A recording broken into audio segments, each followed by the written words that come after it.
Bonjour à toutes et à tous, nous sommes le mercredi 13 décembre 2017 et les actions américaines ont terminé sur une note mitigée après la clôture mardi avec des gains dans les secteurs des télécommunications, des valeurs financières et de la santé qui ont été contrebalancées par des pertes dans les secteurs des services aux collectivités locales, de la technologie et du pétrole et du gaz. Le Dow Jones a donc progressé de 0,49%, le S&P 500 de 0,15%, tandis que le Nasdaq a perdu 0,19% de sa valeur. À noter Twitter qui a également perdu 1,81%, clôturant à 21,65 $ l'action.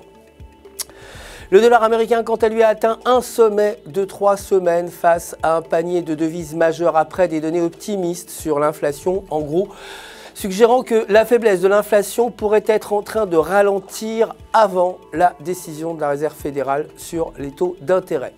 Aujourd'hui, le taux des fonds fédéraux est prévu à 1,50% contre 1,25% précédemment. Les prix de l'or sont restés au plus bas niveau depuis 5 mois, notamment à cause de la vigueur du dollar. Le pétrole brut a également terminé en baisse, clôturant à 57,55 $ le baril. Les investisseurs se concentrant sur les données de l'inventaire américain de cette semaine.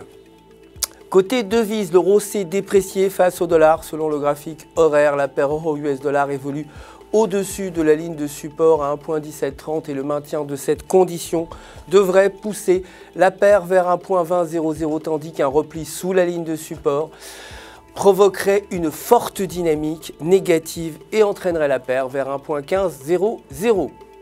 Aujourd'hui, l'évolution trimestrielle du changement dans la situation de l'emploi est attendue à 0,4% contre 0,4% précédemment.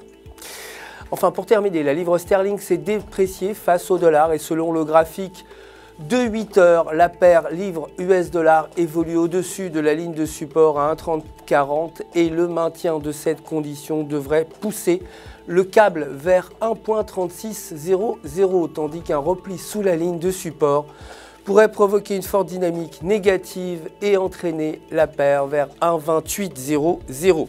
Aujourd'hui, le salaire moyen mensuel est attendu à 2,5% contre 2,2% précédemment. C'est la fin de notre édition quotidienne. Je vous retrouve demain matin pour la suite des actualités des marchés du FX. D'ici là, n'oubliez pas de vous connecter sur www.ufx.com pour retrouver votre gestionnaire de compte personnel et pour tous vos besoins de trading. Toute l'équipe du FX se joint à moi pour vous souhaiter une excellente journée de trading.